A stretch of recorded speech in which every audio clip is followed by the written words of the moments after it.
ফিলিস্তিনের যুদ্ধের পরেই নাকি দাজ্জালের আবির্ভাব ঘটবে, এটা কি সত্যি? যদি বুঝিয়ে বলতেন। আল্লাহ মাফ করুক, কেয়ামতের আলামত এগুলো আমাদের অনেকের ব্যবসার আইটেমে পরিণত হয়েছে। এই কথাটা এই জন্য বলা যে কেয়ামত রিলেটেড মুখরোচক অনেক কিছু তিলের তাল বানায়া চমকপ্রদভাবে উপস্থাপন করে আমরা অনেকে ভিউ কামাই, আমরা ভিডিও আপনার রিচ বাড়াই। এগুলো যেমন কিছু ইউটিউবারদের দোষ আছে, আবার কিছু হুজুর টাইপের মানুষ, দেখতে হুজুরের মতো দেখা যায় এই টাইপের মানুষের কিছু আছে যে এই জাতীয় জিনিস চমক লাগাই দিয়া অযথা আপনার কোরআন হাদিসের কোনো ভিত্তি নাই, কোনো কিছু নাই, সেটাকে আমরা চমক সৃষ্টি করি। ফিলিস্তিনের চলমান যুদ্ধ গাজা যেটা হচ্ছে, এটা হতে পারে 1 মাসে শেষ হয়ে যাবে, 15 দিনে শেষ হয়ে যাবে। তো এরপরে দাজ্জাল চলে আসবে কিভাবে আসে? মানে এটা কি ওহী আসছে কারোর কাছে?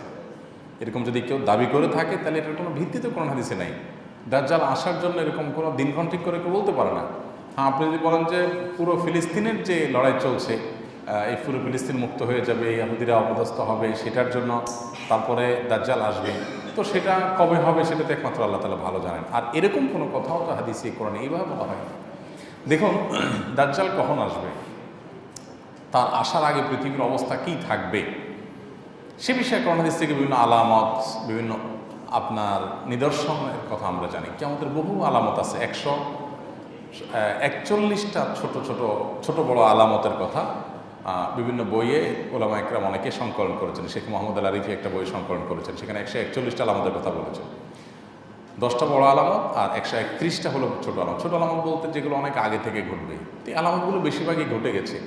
দাজ্জাল আসার আগে, ইমাম মাহদী আসার আগে পৃথিবী জুলুমে পরিপূর্ণ হয়ে যাবে। ইমাম মাহদী আসার আগে বিশেষ করে পৃথিবী জুলুমে পরিপূর্ণ হয়ে যাবে, কোথাও ইনসাফ বলতে কিছু থাকবে না।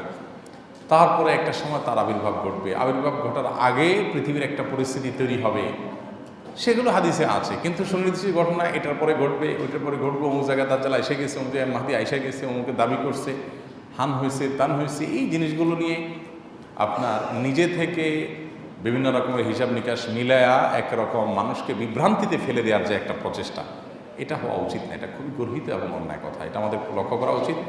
অতএব মানে চলমান যে ফিলিস্তিনের যুদ্ধ যেটা গাজায় হচ্ছে, এটার পরপরই দাজ্জাল আবির্ভাব ঘটবে এবং কোনো কথা আমার জানা নাই, কোরআনে সেরকম কোনো কথা বলা হয়েছে বলে আমি জানি না। অতএব কেউ যদি বলে এটা তার দায়িত্ব। আমার 3টি সন্তান, তবে হ্যাঁ এটা ঠিক যে দাজ্জাল আসার আগে পৃথিবীতে দাজ্জালের আলোচনা উঠে যাবে।